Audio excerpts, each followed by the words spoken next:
So, hello and welcome back to another Quick Coffee Moments with me, Christen Forster.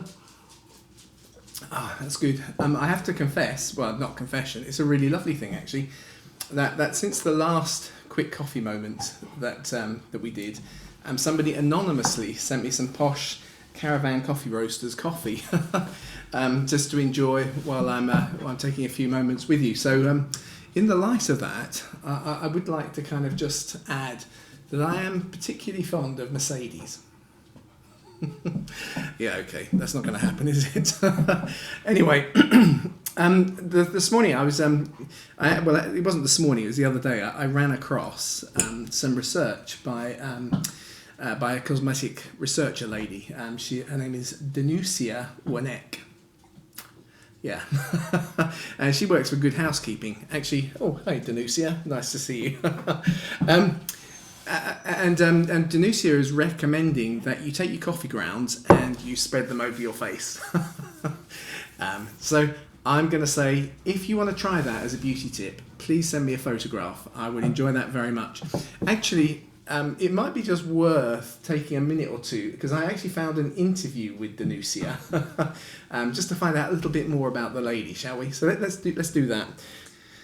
So, Danusia, can I just ask you, of all the parts of your job, what is your favourite part? Ooh, data crunching. Interesting. And what's your favourite molecule? Menthol. It's fascinating, the smell and the cooling sensation it creates. And your favourite lab tool? Well, I'd have to say the Visier Complexion Analyzer. It's kind of like a photo booth. You put your face into it, and it takes pictures of your skin and assesses the wrinkle count, pore count, UV spots, and red spots. So is that part of your personal beauty routine? Yep, you cleanse and moisturise. I also use sunscreen. I've taken countless images using Visier Complexion Analyzer, and it shows the photo damage to your skin. Sunscreen is the best preventative anti-aging product on the market. Well, there you have it then, from the horse's mouth. Well, no, I'm not calling you a horse, Anusia. I'm very sorry about that. Anusia, that's an unusual name, isn't it? Do you mind if I call you Anu? Okay. Oh dear, that's terrible, isn't it? Okay, I shouldn't be mocking a very serious. Oh, hello. Hello, Banjo. You coming to see me as well?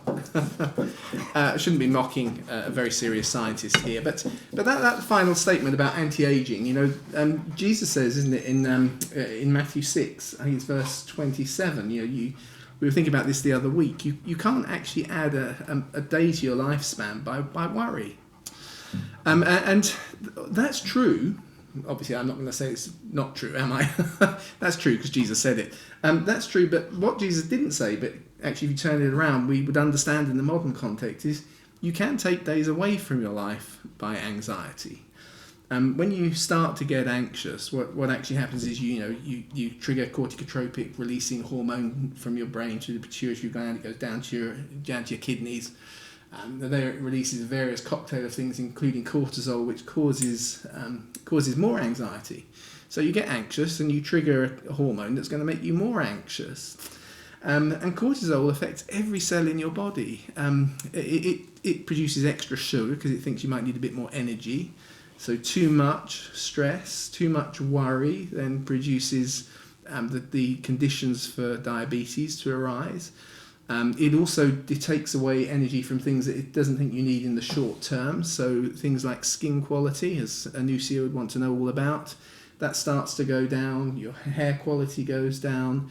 And basically your body starts aging because it kind of figures that your body needs to prioritize immediate action over long-term health.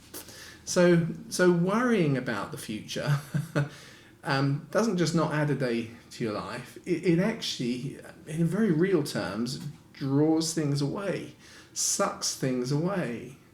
And so then you think, well, what do you do about that? Now Jesus, of course, lives by the Old Testament. In Proverbs 3, interestingly, it says, my son, don't forget my law. Let your heart keep my commandments. Okay, so that's fine. We understand that. For length of days and long life and peace will be added to you. So there is a promise that goes in the Psalms with keeping God's ways and keeping your heart in that submissive place. And then it really unpacks it. So what does it really mean when it says all those laws, keeping those things? Does that mean we've got to keep the Jewish law and get circumcised and so on? But it's at the heart of these things. There are things that genuinely are good for us, just in the same way that worrying about them is bad for us. Let not mercy and truth forsake you. Bind them about your neck, write them on your heart. And it balances truth with mercy. Or we put it into a New Testament context, grace and truth, which we're told is realised in Jesus. That actually there is an incredible release that is genuinely good for the chemistry of your body if we come to a place where we recognise truth. And that could seem condemning, because Jesus says, my disciples will know truth and the truth will set them free, because not everybody sees truth in a way that's freeing and liberating. But it's freeing and liberating when we recognise that God's grace and God's mercy means that even our failure is actually putting a greater and deeper truth to the test, which is God's commitment to us. And that, of course, wraps up those words that Jesus shares on the whole problem of anxiety and stress, which is look at the birds, look at the flowers of the field and the grass. God has provided a world in which, in a general sense, and I'm not addressing specific tragedies that happen to us, but in a general sense, we live in a generous world. And actually there is an incredible release. It's incredibly good for our mental health, which then flows down into physical health. When we look at the world and say, there's a lot of it that is out of my control. There's a lot of it that I'm not going to live up to, but there's a foundational truth that God loves me, that my Father in heaven loves me. I should be better than I am, and so I'm going to keep working towards that. But when I trip and I fail and I don't quite make it, I understand He protects me, He upholds me.